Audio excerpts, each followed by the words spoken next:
चला स्टार्ट करूया आजचं session.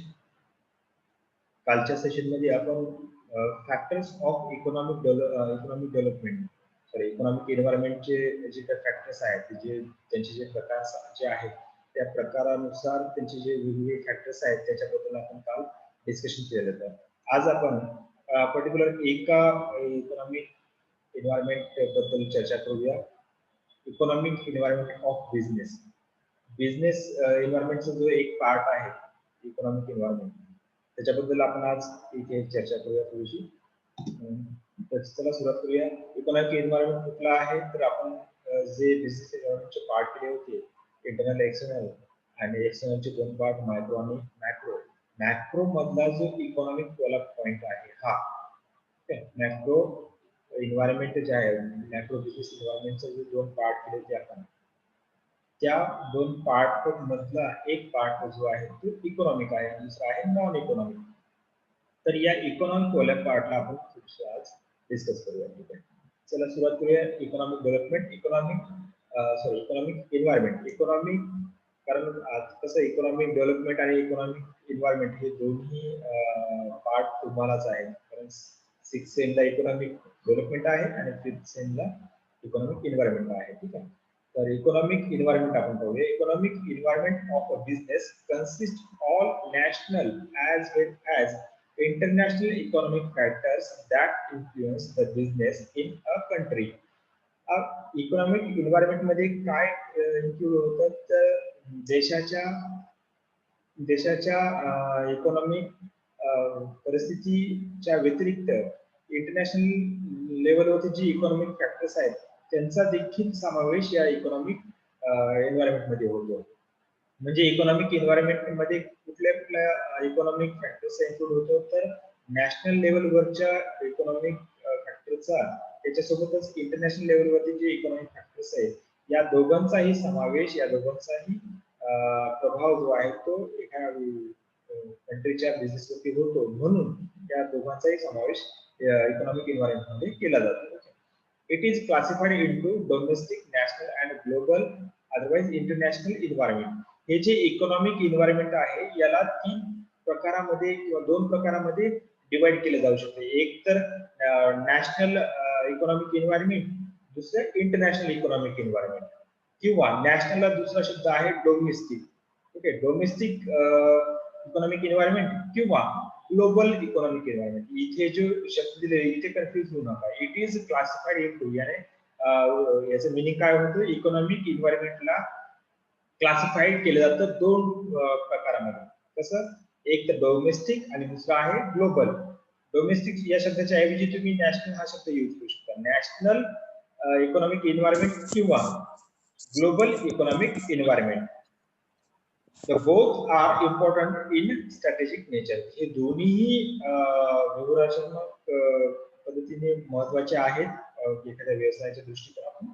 The domestic economic factors are related to economic system, economic policies and economic situation. A country's economic system, macroeconomic scenario, phase of business cycle through which the economy is passing, organization of the financial system and economic policies of the government are the most important elements. आता जे economic environment हे जे आहे, the domestic economic factors are related to, इथे महत्त्वाचं आहे, इथे जे रेड याच्यामध्ये किंवा बोल्ड अक्षरात लिहिलेलं आहे तर डोमेस्टिक इकॉनॉमिक एन्व्हायरमेंट हे तीन वेगवेगळ्या फॅक्टर्सने तयार होतं. त्यातला एक पहिला फॅक्टर आहे इकॉनॉमिक सिस्टीम, दुसरा फॅक्टर आहे इकॉनॉमिक पॉलिसीज आणि तिसरा फॅक्टर आहे इकॉनॉमिक सिच्युएशन. या तिन्ही फॅक्टर्स मधून कोणत्याही देशाची इकॉनॉमिक डोमेस्टिक इकॉनॉमिक एन्व्हायरमेंट जे आहे ते तयार होत असतं. अ कंट्रीज इकॉनॉमिक सिस्टीम, एखाद्या देशाची इकॉनॉमिक सिस्टीम किंवा मॅक्रो इकॉनॉमिक सिनारिओ, जी मॅक्रो इकॉनॉमिक सिनारिओ किंवा सिच्युएशन जे आहे किंवा phase of business cycle, business सायकलचा जो स्टेज आहे किंवा बिझनेस सायकलचे जे स्टेजेस आहेत त्या कोणत्यापैकी कोणत्या स्टेजमध्ये ती पर्टिक्युलर इकॉनॉमी आहे, ही गोष्ट, या सर्व गोष्टी खूप महत्वाच्या आहेत ज्यावेळेस तुम्ही इकॉनॉमिक एन्व्हायरमेंटचा विचार करतो. त्यावेळेस कोणत्या गोष्टी, कंट्रीज इकॉनॉमिक सिस्टीम, एका देशाची इकॉनॉमिक सिस्टीम कशी आहे, मॅक्रो इकॉनॉमिक सिनारिओ, त्या देशाची मायक्रो इकॉनॉमिक परिस्थिती कशी आहे किंवा मॅक्रो इकॉनॉमिक सिच्युएशन कशी आहे, त्या देशाची इकॉनॉमी कोणत्या फेज मध्ये आहे किंवा कोणत्या सिच्युएशन मध्ये आहे, या गोष्टी खूप महत्वपूर्ण आहेत ज्यावेळेस तुम्ही इकॉनॉमिक एन्व्हायरमेंटचा विचार करता, किंवा या सर्व गोष्टींच्या माध्यमातूनच इकॉनॉमिक एन्व्हायरमेंट तयार होत असतात. ठीक आहे. काल आपण याच्या फॅक्टर्स बद्दल डिस्कशन केलेलंच होतं. आता थोडस इकॉनॉमिक सिस्टीम, इकॉनॉमिक पॉलिसीज आणि इकॉनॉमिक सिच्युएशन बद्दल थोडस डिस्कशन करूया. आताच मी म्हटलं की इकॉनॉमिक इन्व्हायरमेंट जे आहे, स्पेशली डोमेस्टिक इकॉनॉमिक इन्व्हायरमेंट, हे 3 वेगवेगळ्या कंटेन्सनं तयार होतं. त्यातला पहिला आहे इकॉनॉमिक सिस्टीम, दुसरा आहे इकॉनॉमिक पॉलिसी, आणि तिसरा आहे इकॉनॉमिक सिच्युएशन किंवा ट्रेंड्स किंवा सिनारिओ ज्याला म्हणतो. तर इकॉनॉमिक सिस्टीम मध्ये काय इन्क्लूड होतं? Economic system of the country determines the parameters of the business activity. या इकॉनॉमिक सिस्टीम मुळे काय होतं की कोणत्याही देशाच्या इकॉनॉमिक सिस्टीम कशी आहे त्याच्यावरून त्या व्यवसायाच्या वेगवेगळ्या ऍक्टिव्हिटीज आपल्याला कराव्या लागतात. त्याच्यामुळे इकॉनॉमिक सिस्टीम कशी आहे याचा विचार होणं अगोदर आवश्यक आहे. Microeconomic scenario refers to price situation, level of saving and investment, fiscal, monetary and balance of payment situation. आता या इकॉनॉमिक सिस्टीम मध्ये मायक्रो इकॉनॉमिक सिनारिओ रेफर्स काय, मायक्रो इकॉनॉमिक सिनारिओ मध्ये काय काय होतं किंवा मायक्रो इकॉनॉमिक फॅक्टर्स ज्यावेळेस तुम्ही विचार करता त्यावेळेस तुम्हाला काय काय करावं लागेल? प्राइस सिच्युएशन पाहावी लागेल, level of saving and investment पाहावे लागेल, किंवा फिस्कल किंवा मॉनिटरी पॉलिसी, जी गव्हर्नमेंट फिस्कल पॉलिसी तयार करते ज्याला आपण राजकोषीय धोरण म्हणतो, आणि जी आरबीआय तयार करते मॉनिटरी पॉलिसी ज्याला आपण मौद्रिक धोरण म्हणतो, या सर्व गोष्टींचा देखील विचार होणं आवश्यक आहे. त्यासोबतच बॅलन्स ऑफ पेमेंट सिच्युएशन कशी आहे त्याचा पण अभ्यास करणं आवश्यक आहे. ओव्हरऑल ग्रोथ ऍक्टिव्हिटी कशी असेल किंवा कशी आहे या गोष्टींचा देखील आपल्याला विचार करावा लागतो ज्यावेळेस तुम्ही इकॉनॉमिक एन्व्हायरमेंटचा अभ्यास करता तुमच्या व्यवसायाच्या संबंधित. These factors broadly determines the prospects of business activity. या सर्व ऍक्टिव्हिटीज मुळे काय होतं की त्या व्यवसायाच्या ज्या क्रिया आहेत त्या क्रियांवरती यांचा प्रभाव होत असतो. Economic policies of the government, economic policy of the government, particularly the industrial, trade, fiscal and monetary policies shape the opportunities of business. या ज्यावेळेस गव्हर्नमेंट किंवा एखाद्या देशाची जी सेंट्रल बँक असते त्यावेळेस या दोन्ही संस्था ज्यावेळेस वेगवेगळ्या पॉलिसीज तयार करतात, या पॉलिसीजमुळे त्या देशातल्या ज्या जे काही बिझनेस असतील त्या बिझनेसला मिळणाऱ्या ज्या काही संधी आहेत, ज्या काही ऑपॉर्च्युनिटीज आहेत, त्या ऑपॉर्च्युनिटीची दिशा आणि दशा ठरत असते. कारण कोणत्या पॉलिसीजमुळे कोणती ऑपॉर्च्युनिटी कोणत्या बिझनेसला मिळेल किंवा कोणत्या बिझनेसला नाही मिळणार हे त्या पॉलिसीवर डिपेंड असते. त्यामुळे गव्हर्नमेंटची पॉलिसीज कशी आहे किंवा सेंट्रल बँकेची पॉलिसी कशी आहे यांचा अभ्यास होणं पण आवश्यक आहे, जे आपण काल डिस्कस केलं असतं. ठीक आहे. However, at times these policies are used by government to regulate the operations of business firms. Okay. कारण हे जे पॉलिसीज असतात या ज्या गव्हर्नमेंट किंवा सेंट्रल बँकेद्वारा तयार केल्या जातात यांच्यामुळे काय होतं की बिझनेस ज्या बिझनेसमुळे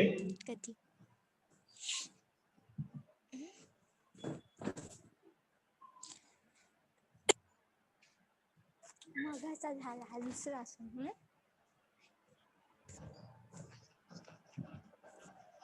हो मग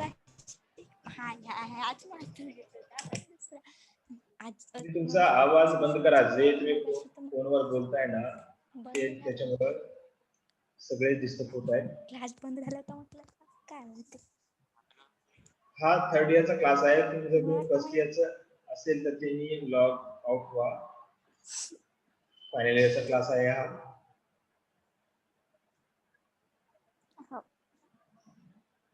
तुम्ही फर्स्ट इयरचा ऍड झाले असेल तर त्यांनी लॉग आउट व्हा.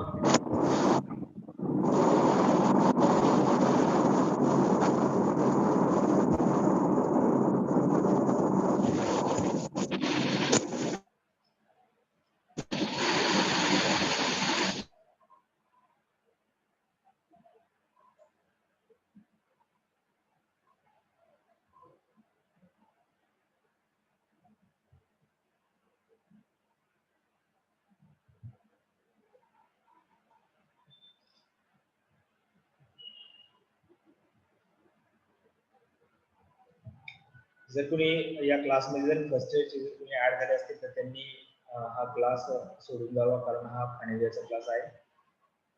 उगाच आता जसं डिस्टर्ब केलं तुम्ही तुमच्यापैकी एक जणाने, तसं डिस्टर्ब नका करू. फर्स्ट जे कोणी असेल त्यांनी हा क्लास सोडून जा. उद्या तुमचा क्लास होईल, उद्या तुम्ही जॉईन करा.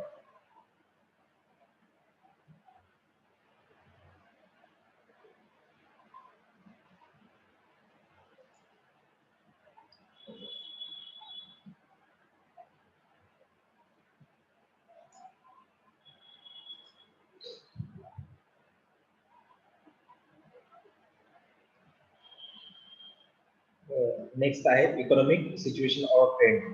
Economic situation or trend denotes the present condition of our economy, whether it is in a recessionary situation or in a boom situation. Accordingly, a business has to adjust with the situation.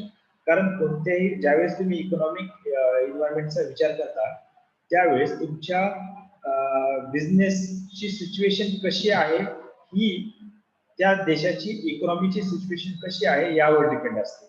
आता ज्यावेळेस एखाद्या देशाची situation economic situation जर boom situation असेल, यानी की असं म्हणू शकतो की आपण जर खूप डेव्हलपमेंटची सिच्युएशन असेल किंवा भाववाढीची सिच्युएशन असेल किंवा भाव घटीची सिच्युएशन असेल, किंमत वाढत किंवा किंमत घट ज्याला म्हणतो, कोणत्या प्रकारची सिच्युएशन सध्या तुमच्या इकॉनॉमीमध्ये चालू आहे त्याचा इम्पॅक्ट तुमच्या बिझनेसवरती होतो म्हणजे होतोच.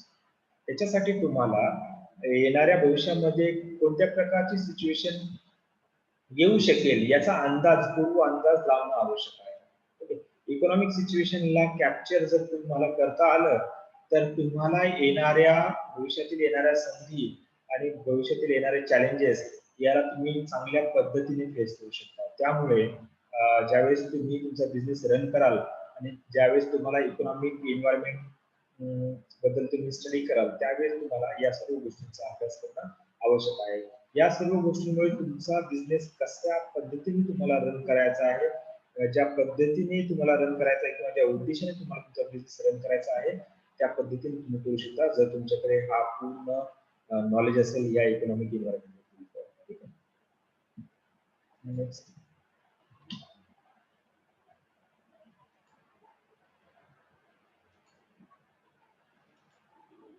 ग्लोबल इकॉनॉमिक जे आपण पार्ट केले ते दोन इकॉनॉमिक एन्व्हायरमेंटला दोन भागामध्ये डिवाइड करता येऊ शकतो. एक तो पार्ट आहे डोमेस्टिक जे आपण पाहिला आहे आणि दुसरा आहे तो global economic environment.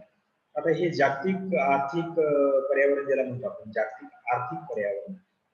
Global economic environment has become much important at the national economic environment. Okay, as the national economic environment. The present year 2020 global environmental factors are economic shocks due to COVID-19. Okay, in China's emergence as an economic power, regional economic groupings, protectionism, the dominance of the multinational corporations. Okay, international institutions like WTO, WBG, and regional trade agreements. आता याला one by one थोडंसं लक्षात घेऊया. काय की global economic environment has become as much important as the national economic environment. ज्या पद्धतीने देशातलं अंतर्गत आर्थिक पर्यावरण महत्वाचं असतं त्याच पद्धतीने विदेशी आर्थिक पर्यावरण देखील महत्वाचं आहे. इंटरनॅशनल इकॉनॉमिक एन्व्हायरमेंट कशा पद्धतीचं आहे हे समजून घेणं पण महत्वाचं आहे, कारण याच्यामध्ये स्पेशली कोणत्या कोणत्या गोष्टींचा तुम्हाला विचार करावा लागेल हे सर्व आपण पाहूया. द प्रेझेंट इयर म्हणजे सध्या आता सध्याच्या वर्षी ग्लोबल लेवलवरती एक इकॉनॉमिक शॉक आपल्याला बसला आहे. कशामुळे तर COVID-19 मुळे. Okay, in present year global environmental factors are economic shock due to COVID-19. जो हा जो COVID-19 जो आहे हा एक ग्लोबल इकॉनॉमिक म्हणजे जो ग्लोबल इकॉनॉमिक फॅक्टर जो आहे जो त्याच्यामुळे पूर्ण देशांच्या अर्थव्यवस्था घेऊन गेल्या, शॉक होऊन गेल्या. हा त्याच्यामुळे हा युनिव्हर्सल फॅक्टर बनलेला आहे, कारण प्रत्येक देशाची अर्थव्यवस्था आज डबघाईला आलेली आहे या COVID-19 मुळे. ओके, त्याच्यामुळे असे काही याची जर कोणत्या बिझनेसमॅनने जर पूर्वकल्पना जर केली असती तर त्याला स्वतःला या महामारीपासून वाचवता आलं असतं किंवा या महामारीमुळे जर ज्या सिच्युएशन क्रिएट झाल्या आहेत इकॉनॉमीमध्ये त्याच्यापासून त्याला वाचता आलं असतं. ओके, ठीक आहे. चायनाज इमर्जन्स, आता दुसरा जो ग्लोबल एन्व्हायरमेंट मधला जो दुसरा पॉईंट जो आहे तो चायनाज emergence as a economic power. आज प्रत्येकाला माहिती आहे की आज जगातल्या पूर्ण अर्थव्यवस्थेमध्ये एक्सपोर्ट करणारा सगळ्यात महत्वाचा जो देश आहे तो चायना आहे. कारण चायनीज वस्तू जगातल्या प्रत्येक इकॉनॉमीमध्ये पोहोचलेल्या आहेत. त्याच्यामुळे चायनाची जी इकॉनॉमी आहे ऍज अ एक इमर्जिंग इकॉनॉमी म्हणून समोर येत आहे. काही दिवसानंतर ती डेव्हलप इकॉनॉमी होऊन जाईल. मग ही जी चायनीज इकॉनॉमी आहे ती आपल्यासाठी एक खूप मोठा कॉम्पिटिटर आहे. त्याला चायनाला जर मागे टाकायचं असेल तर स्वतःला आपल्या इकॉनॉमीला डेव्हलप होणं आवश्यक आहे. आणि आपल्या इकॉनॉमीला डेव्हलप होणं आवश्यक किंवा आपली इकॉनॉमी केव्हा डेव्हलप होईल ज्यावेळेस आपल्या इकॉनॉमी मधले प्रत्येक बिझनेसमॅन हा डेव्हलप होऊन जाईल. ओके, तर हा एक सिनारिओ आहे चायनीज इमर्जिंग मार्केट जे आहे ग्लोबल सिनारिओ मध्ये. तर ही एक गोष्ट आहे. ठीक आहे. नेक्स्ट आहे रिजनल इकॉनॉमिक ग्रुपिंग. जे आंतरराष्ट्रीय स्तरावरती जे वेगवेगळे देश एकत्र येऊन एक ग्रुप तयार करतात त्याचा देखील विचार होणं आवश्यक आहे. जी गोष्ट तुम्हाला कळायलाच नव्हतं इंटरनॅशनल इकॉनॉमिक अफेअर्स मध्ये. ओके, या गोष्टीमुळे काय झालेलं आहे जर जो देश एखाद्या ग्रुपमध्ये असेल तर त्या देशाला ज्या त्या ग्रुपमध्ये असणारे इतर देश मदत करतात. त्याच्यामुळे त्या देशाच्या इकॉनॉमीला काय होतं एक वेगळी बॅकअप मिळते, एक वेगळं प्रोटेक्शन मिळतं जेणेकरून त्या इकॉनॉमी मधल्या बिझनेसमॅनला देखील त्याचा फायदा होत असतो. प्रोटेक्शनिझम यानी की इसको याला तुम्ही असं म्हणू शकता की ज्याला संरक्षणवाद ज्याला म्हणतात संरक्षणवाद. प्रोटेक्शनिझम म्हणजे संरक्षणवाद. प्रत्येक देश काय करतो आपापल्या इकॉनॉमीला संरक्षित करण्याचं काम करतो, आपापल्या इकॉनॉमी मधल्या बिझनेसमॅनला संरक्षित करण्याचं काम करतो. जर एखाद्या गव्हर्नमेंटने अशी जर पॉलिसी केली तर त्या देशातल्या इकॉनॉमी मधल्या बिझनेसमॅनला कुठलाही धोका जास्त धोका निर्माण होणार नाही जर गव्हर्नमेंटची अशी पॉलिसी असेल तर. परंतु इंटरनॅशनल लेवलवरती कोणतीही गव्हर्नमेंट आपल्या इकॉनॉमीवरती जास्त प्रोटेक्शनिझम जे प्रमाण आहे ते जास्त ठेवू शकत नाही. प्रोटेक्शनिझमचं प्रमाण कसं असायला पाहिजे, किती प्रोटेक्शन असायला पाहिजे याचे नियम आणि कायदे WTO निर्धारित करतं किंवा IMF किंवा WTO किंवा वर्ल्ड बँक जे आहेत अशा मोठ्या मोठ्या संस्था आहेत हे प्रोटेक्शनिझम डिसाईड करत असतात की कोणत्या देशाने किती मर्यादेपर्यंत स्वतःच्या बिझनेसला प्रोटेक्ट करायचं, स्वतःच्या बिझनेसमॅनला प्रोटेक्ट करायचं, स्वतःच्या इकॉनॉमीला प्रोटेक्ट करायचं हे त्या अग्रीमेंट्सवर डिपेंड असतं, हे त्या वेगवेगळ्या करारांवरती डिपेंड असतं. ठीक आहे. Dominance of multinational corporation. आजकाल तुम्हाला माहिती की आपल्याला आज आपण सकाळी उठल्यापासून ते रात्री झोपेपर्यंत बऱ्याच अशा वस्तूंचा उपभोग घेतो ज्या वस्तू MNC कंपनीद्वारा तयार केल्या जातात. याने ज्याचा अर्थ असा होतो की ज्या इंटरनॅशनल लेवलवरच्या किंवा एक पेक्षा जास्त देशांमध्ये व्यापार करणाऱ्या कंपन्यांद्वारा तयार केलेल्या प्रोडक्ट्स आपण वापर करत असतो. जसं कोलगेट आहे बऱ्याचशा गोष्टी आहेत. ओके, तर या अशा कंपन्यांचं प्रभुत्व जास्त होत आहे. त्याच्यामुळे डोमेस्टिक जे बिझनेसमॅन आहेत यांना खूप मोठं चॅलेंज ऍक्सेप्ट करावं लागतं किंवा चॅलेंजला फेस करावं लागत आहे. खूप मोठा धोका निर्माण झालेला आहे या मल्टीनॅशनल कंपनीमुळे. छोटे छोटे जे बिझनेसमॅन आहेत त्यांना खूप धोका निर्माण झालेला आहे. परंतु अशा MNC कंपन्यांना न घाबरता आपण आपल्या डोमेस्टिक इकॉनॉमिक एन्व्हायरमेंटचा विचार करून त्यासोबतच ग्लोबल इकॉनॉमिक एन्व्हायरमेंटचा विचार करून प्रत्येक व्यावसायिकाने अशा MNC ज्या कंपन्या आहेत यांच्याशी स्पर्धा करणं आवश्यक आहे. ओके, ही जी स्पर्धा केव्हा सक्सेस होईल ज्यावेळेस तुम्ही पूर्ण इकॉनॉमिक एन्व्हायरमेंटचा अभ्यास कराल त्यावेळेस. International economic institutions like WTO, WBG. इथे WTO चा अर्थ आहे world trade organization. World trade organization आणि WBG चा अर्थ आहे world bank group. World bank group मध्ये world bank, world bank, IBRD या वेगवेगळ्या 5 इन्स्टिट्यूशन्सचा समावेश होतो. त्यांना एकत्रितरित्या काय म्हटलं जातं, वर्ल्ड बँक ग्रुप म्हटलं जातं. या ज्या संस्था आहेत या संस्थांचं कामकाज म्हणा, या संस्थांनी केलेले अग्रीमेंट, या संस्थांनी दिलेले लोन या सगळ्या गोष्टींचा विचार होणं आवश्यक आहे जर तुम्ही तुमच्या बिझनेसचा इकॉनॉमिक एन्व्हायरमेंटल स्टडी करत असाल तर. ओके, रिजनल ट्रेड अग्रीमेंट्स ज्या आहेत, पहा की रिजनल ट्रेड अग्रीमेंट जसं की आपलं दक्षिण आशियाई देशांचा जो एक संघ आहे ज्याला आपण सार्क म्हणतो, असे काही सार्क कंट्रीज आहे किंवा एशियन कंट्रीज आहेत. ओके, प्रत्येक रिजनल वाईज एक संघटना तयार केलेली आहे. अशा संघटनांचा देखील एखाद्या देशाच्या इकॉनॉमीमध्ये असणाऱ्या व्यवसायांवरती त्याचा प्रभाव होत असतो, म्हणून या सर्वांचा विचार होणं आवश्यक आहे. ओके, तर हे सर्व इकॉनॉमिक एन्व्हायरमेंट बद्दलच्या फॅक्टर्स आपण काल हे डिस्कस केलं. तर काल तुम्हाला मी अगोदर फॅक्टर्स सांगितलेले होते, हे सर्व फॅक्टर्स आपण कालच्या लेक्चरमध्ये डिस्कस केलेले आहेत. तेच फॅक्टर्स आहेत ते मी फक्त कव्हर केलेलं आहे. या पद्धतीने आपण इकॉनॉमिक एन्व्हायरमेंटचा विचार झाल्यानंतर आपण दुसरं जो पॉइंट आहे तो नॉन इकॉनॉमिक एन्व्हायरमेंट, त्याच्यावर पण थोडंसं फोकस करूया. नॉन इकॉनॉमिक एन्व्हायरमेंट मध्ये काय काय इन्क्लूड होतं हे आपण पाहिलेलंच आहे. ठीक आहे, नॉन इकॉनॉमिक एन्व्हायरमेंट मध्ये आपण पाहिलेलं आहे की domestic, global, socio cultural, political, legal, natural factors, त्याच्यासोबतच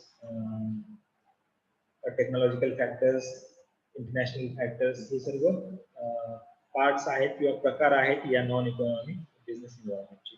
तर आपण स्टेप बाय स्टेप इथे लक्ष करूया. Micro business environment, socio micro business एन्व्हायरमेंटचे हे वेगवेगळे पार्ट्स आहेत. आपण त्याचा सगळ्यात पहिला जो पार्ट आहे तो पाहूया इथे, जो आहे तो socio cultural environment. It describes the characteristics of the society in which the business exists. All socio-cultural factors influence the businesses. Okay, it is important for managers to notice, study the direction in which the society is moving and formulate progressive policies according to the changing social scenario. Okay, आता socio cultural का important आहे, याचे का कोणते factors आहेत हे आपण काल डिस्कस केलेच होतं. पण इथे नेमकं तुम्हाला थेरॉटिकल पार्ट कसा लिहायचा आहे जर एक्झाम मध्ये प्रश्न आला तरी सोशिओ कल्चरल एन्व्हायरमेंट बद्दल, तर त्याच्यासाठी मी थोडंसं इथे थेरॉटिकल पार्ट इथे कव्हर केलेला आहे, सेंटेन्स इथे इन्क्लूड केलेले आहेत. Okay, it describes the characteristics of society in which the business exist. ज्या सोसायटीमध्ये बिझनेस रन करत आहे किंवा ज्या सोसायटीमध्ये तुमचा बिझनेस आहे त्या सोसायटीमध्ये वैशिष्ट्य इथे या प्रकारच्या एन्व्हायरमेंट मध्ये दर्शवले जातात. Okay, all socio cultural factors influence the business. सर्व सोशिओ कल्चरल जे फॅक्टर्स आहेत ते काय करतात, प्रभावित करतात व्यवसायाला. It is important for managers to notice, study the direction in which the society is moving. आता सर्वात महत्वाची गोष्ट, कंपनीचे जे डायरेक्टर असतील किंवा कंपनीचे जे मॅनेजर्स असतील किंवा कंपनीचे जे ओनर असतील, त्यांना सगळ्यात महत्वाचं हे नोटीस करावं लागेल की त्यांची जी कंपनी आहे ज्या सोसायटीमध्ये आहे ती सोसायटीची जी मुवमेंट आहे ती होत आहे का नाही, किंवा होत असेल तर ती कोणत्या दिशेने होत आहे, कशा पद्धतीने होत आहे, या गोष्टींचा विचार होणं आवश्यक आहे. कारण सोसायटीची मुवमेंट जी आहे ती मेंटॅलिटी चेंज कशी होत आहे, किंवा एखाद्या वस्तूला लोक कशा पद्धतीने प्रेफर करत आहेत, एखाद्या वस्तूला लोक नापसंत करत आहेत किंवा एखाद्या वस्तूला लोक पसंत करत आहेत का, या सर्व गोष्टींचा विचार आहे. या गोष्टींचा विचार म्हणजेच आपण काय म्हणू शकतो, जी सोसायटी मुवमेंट आहे ती अशा पद्धतीने सोसायटी मुवमेंट होत असते. म्हणजे की सोसायटीची डिमांड मुवमेंट कशी होत आहे, पॉझिटिव्हली होत आहे का निगेटिव्हली होत आहे, या सर्व गोष्टींचा विचार कंपनीच्या डायरेक्टरला करावा लागेल, कंपनीच्या मॅनेजरला करावा लागेल. Okay, and formulate progressive policies according to the changes. आणि त्या पद्धतीने जशी सोसायटी चेंज होत आहे त्या पद्धतीने कंपनीने स्वतःच्या पॉलिसीज मध्ये चेंज करणं आवश्यक आहे. जर असं केलं तरच तुम्ही सोसायटीची जी नीड आहे, सोसायटीची जी गरज आहे ती भागवू शकाल आणि कस्टमर सॅटिस्फॅक्शन करू शकाल. जर कस्टमरला किंवा सोसायटीला जे पाहिजे ती गोष्ट जर तुम्ही देऊ शकला नाही तर तुमची कंपनीला ती सोसायटी काय करते, डिसलाईक करते. तुम्हाला म्हणजे त्या सोसायटीला तुमची कंपनी आवडणार नाही जर तुम्ही जर त्या सोसायटीला जी पाहिजे ती गोष्ट नाही दिली तर. ठीक आहे, त्याच्यामुळे सोसायटिकल जे चेंजेस आहेत ते चेंजेस किंवा मुवमेंट जे आहे ती कशी होत आहे या गोष्टीचा विचार तुम्हाला करणं आवश्यकच आहे. सोशिओ कल्चरल फॅक्टर्स जे आहेत ते आपण काल डिस्कस केलेलेच होते, याच्याबद्दल रिपीट इथे नाही करणार. हे सर्व फॅक्टर्स तुम्ही वाचू शकता. एकदा रीड करा, जर स्क्रीनवर दिसत असेल तर तुम्ही रीड करू शकता. ओके, हे सर्व फॅक्टर्स आपण काल पाहिलेलेच आहेत. इथे फक्त आपल्याला थेरॉटिकल पार्ट्स पाहायचं आहे. त्यानंतर आहे political and legal environment. Political and legal environment मध्ये काय काय पाहायचं आपल्याला? इथे काय आहे की political environment it comprises the factors related to political parties, leaders, their object, ideological inclinations, terms, etc., and government policies. It has a close relationship with the economic system and economic policies. आता हे political environment जे आहे हे कशापासून तयार होतं काल आपण पाहिलेलंच आहे. ओके, हे कशापासून, कोणत्या फॅक्टर पासून तयार होतं? तर it comprises the factors related to political parties, म्हणजे जे राजकीय पक्ष आहेत, राजकीय जे नेते आहेत किंवा राजकीय पक्षाचं जे उद्दिष्ट आहे, आयडिओलॉजिकल इन्क्लिनेशन म्हणजे कसं की जे त्याचं जे एखाद्या विचारावरच एखादा विचार जो असतो एखाद्या नेत्याचा किंवा एखाद्या पार्टीचा, तो जो विचार आहे किंवा जे तत्व आहे ते कसं आहे, किंवा त्याचे नियम कसे आहेत, कायदे कसे आहेत, तर त्यांची व्हॅल्यूज कशी आहेत त्या पॉलिटिकल पार्टीज किंवा लिडर्सची, याच्यावरून पॉलिटिकल इन्व्हायरमेंट तयार होत असतं. आणि गव्हर्नमेंट पॉलिसी ज्या आहेत ते देखील या प्रकारच्या इन्व्हायरमेंटमध्ये इन्क्लूड होत असतात. It has a close relationship with the economic system and economic policies. हे जे पॉलिटिकल अँड लिगल इन्व्हायरमेंट आहे याचा सगळ्यात जवळचा संबंध कोणाशी आहे तर इकॉनॉमिक सिस्टीमशी आहे. कारण इकॉनॉमिक सिस्टीम आणि इकॉनॉमिक पॉलिसीज ज्या आहेत त्यांच्या आधारावरूनच या पॉलिटिकल जे इन्व्हायरमेंट आहे ते तयार होत असतं. लीगल इन्व्हायरमेंट कसं तयार होतं? It consist the factors related to legislation that is the passed by the parliament and state legislation. Legal environment मध्ये जे संसद आहे, विधान परिषद म्हणा, विधान परिषद म्हणा, विधानसभा म्हणा किंवा लोकसभा, राज्यसभा, संसद जे आहे आपलं, ते जे स्टेट लेवल किंवा नॅशनल लेवलवरचे जे कायदे मंडळ आहे, तर त्यांच्या आधारावरून हे लीगल इन्व्हायरमेंट तयार होतं. कारण आपल्या पार्लमेंटमध्ये जे काही नियम तयार होतात किंवा जे काही कायदे पास केले जातात त्यावरूनच हे लीगल इन्व्हायरमेंट तयार होत असते. ठीक आहे, तर पॉलिटिकल आणि लीगल यांना कंबाईनच केलं जातं, पॉलिटिकल अँड लीगल इन्व्हायरमेंट. तर या इन्व्हायरमेंटमध्ये कोणते फॅक्टर्स असतात, या सगळ्या फॅक्टर्स वरूनच हे इन्व्हायरमेंट तयार होतं. या गोष्टींचा तुम्हाला ज्यावेळी तुम्ही बिझनेस कराल त्यावेळेस तुम्हाला विचार करणं आवश्यक आहे. इथे कंबाईनली आपण फॅक्टर्स काल पाहिलेच होते, तेच फॅक्टर्स आहेत, तुम्ही ओव्हरलुक करू शकता इथे. त्यानंतर आहे demographic environmental factors. Okay, demographic environment factors मध्ये it refers the size, density, distribution and growth rate of population. या डेमोग्राफिक इन्व्हायरमेंट मध्ये काय काय होतं तर लोकसंख्या किती आहे, त्यांची डेन्सिटी किती आहे म्हणजे घनता किती आहे, डिस्ट्रीब्युशन लोकसंख्येचे विभाजन कसं आहे, आणि लोकसंख्येमध्ये वाढ होण्याचे प्रमाण आहे, ग्रोथ रेट ऑफ पॉप्युलेशन हे किती आहे, या सर्व फॅक्टर्स वरून हे डेमोग्राफिक इन्व्हायरमेंट तयार होत असतं. All this factors have a direct bearing on the demand for various goods and services. कारण या फॅक्टरचा डायरेक्ट संबंध कशाशी आहे, वस्तूंच्या मागणीशी आहे.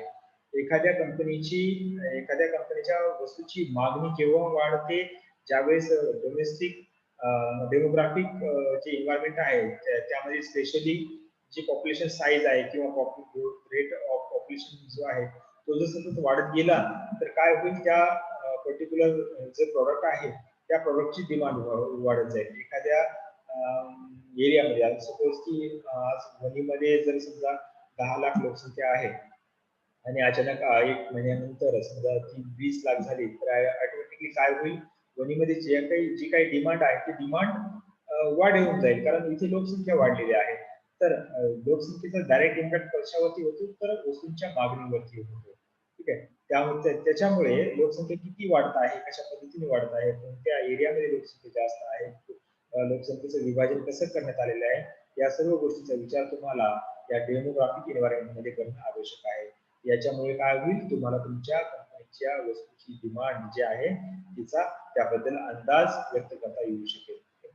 The business keeps watch on the changes of factors for grabbing the future opportunities. आता या गोष्टींवरती म्हणजे कोणत्या एरियाची किती लोकसंख्या वाढत आहे, कोणत्या स्टेटमध्ये लोकसंख्या वाढत आहे, कोणत्या डिस्ट्रिक्ट मध्ये लोकसंख्या वाढत आहे, या गोष्टींचा जर तुम्ही विचार करत असं केला तर तुम्हाला त्या लोकसंख्या वाढीमुळे ज्या काही संधी मिळणार आहेत त्या संधी तुम्हाला ग्रॅब करता येऊ शकतात, त्या प्राप्त करता येऊ शकतात त्या संधी. ओके, म्हणून या डेमोग्राफिक एन्व्हायरमेंट बद्दल तुम्हाला अभ्यास करणं आवश्यक आहे. ओके, त्याचे फॅक्टर्स आपण काल पाहिलेले आहेत. त्याच्यानंतर natural and physical environment. It includes geographical and ecological factors that influence the business operations such as the availability of natural resources, weather and climate conditions, location aspects. Okay, topographical factors, etc. Business is greatly influenced by the nature of the environment. Okay.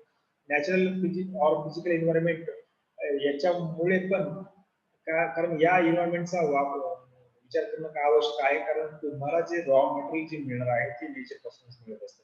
तुमच्या वस्तूसाठी जे raw material आहे ते nature पासून मिळत असतं किंवा ते प्राप्त करण्यासाठी आता जसं तुमचा बिझनेस आहे त्या पद्धतीचं तुमचं रॉ मटेरियल असेल, कारण प्रत्येक बिझनेस रॉ मटेरियल सारखंच असू शकतं असं नाही. कारण काही रॉ मटेरियल बिझनेससाठी जे रॉ मटेरियल मिळणार असतं ते जमिनीमधून मिळतं, काही पाण्यामधून मिळत असतं, काही हवेमधून मिळत असतं, काही कुठल्याही माध्यमातून तुम्हाला मिळू शकतं. कारण इथे काय आहे की तुम्हाला जे आहे जे तुमच्या कंपनीचं रॉ मटेरियल आहे ते व्यवस्थित मिळणार आहे का नाही, त्याचा सोर्स कोणता आहे, त्या सोर्सवर इम्पॅक्ट कोणत्या गोष्टीचा होतो, या सर्व गोष्टींचा तुम्हाला विचार करणं आवश्यक आहे.